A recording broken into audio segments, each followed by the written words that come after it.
Hey everybody, welcome to Gluten Free for All TV. Today I'm going to do a side-by-side comparison of the latest Pizza Hut gluten-free pizza and its counterpart, the Italian. Now it's really great to see a lot of restaurants jumping on board and providing gluten-free options for people. Now my suggestion is always check with the restaurant first and find out how they prepare their items. You want to make sure that they're conscious of cross-contamination. Because if you have celiac disease or are highly sensitive to gluten, you want to make sure that you're not being affected by any type of cross-contamination with gluten products. If you're ever unsure what ingredients contain gluten, restaurants have a legal obligation to share this information with you, so be sure to ask.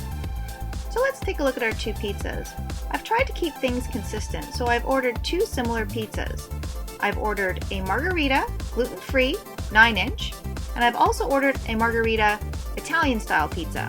Now it's important to note that I'm not critiquing the pizzas themselves, I'm just seeing how the gluten-free version stacks up to its gluten counterpart. I personally like to make homemade pizzas because I think they're a lot healthier and you can control the amount of fat and toppings that you put on it. But having said that, these smell incredibly good. Now taking a look at our obvious differences, the pizza on the left is the gluten Italian version, while the pizza on the right is the gluten-free version. Now, you'll notice it's square. Restaurants may do this for a couple reasons. One, it could be the crust is made off-site at a different manufacturer.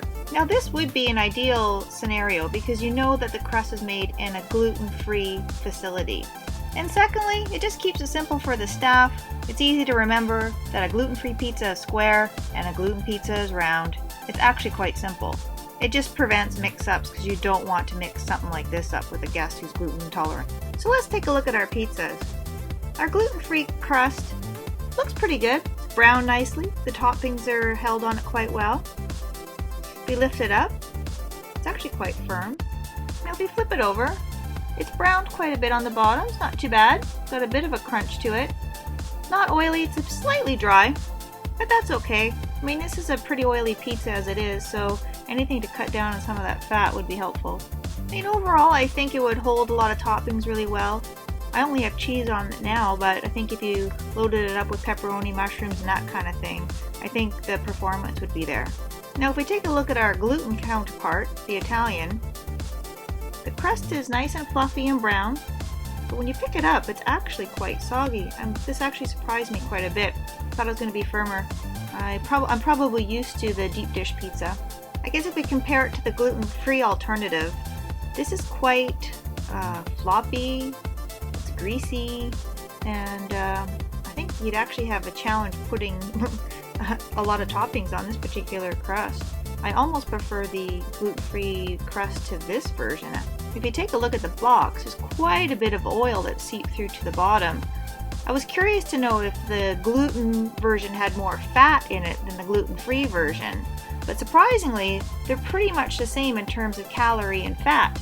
Now the gluten-free version only comes in one size. It's a 9-inch square, which is about 6 pieces.